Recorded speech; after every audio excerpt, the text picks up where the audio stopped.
Let's learn some of the ways we use ordinal numbers in English. Ordinal numbers tell us the order of things, for example, first, second, and third. Here's an example. I came in second place in the race. Ordinal numbers can be spelled out on first or second, or written as a numeral with a suffix 20th or 21st. First use, to rank things. To rank things means to put things in order from best to worst or from smallest to biggest. Here's an example. We ranked the teams from first to fifth. Second use, in a calendar date, month, and day. This means the day of the month, such as January 1st or June 15th.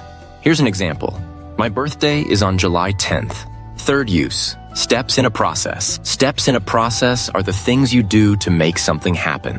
Here's an example. First, take an egg. Second, break the egg. Third, pour the egg into a bowl. Fourth use, for a building floor. A building floor is a level in a building such as the first floor, second floor, and so on. Here's an example.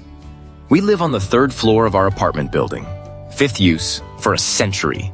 A century is 100 years. Here's an example. We live in the 21st century. Sixth use, for kings and queens. Kings and queens are men or women who rule a country.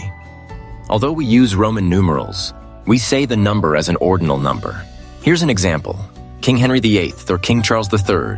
Seventh use, in many fractions. A fraction is a part of a whole, like 1/3 or 1/16. Here's an example. I ate 1/3 of the pizza. Eighth use, in many North American addresses. An address is the place where you live. Many North American cities use numbers for street names and house numbers. Here's an example. My Edmonton address is 7116 24th Street. These are just some of the ways we use ordinal numbers in English.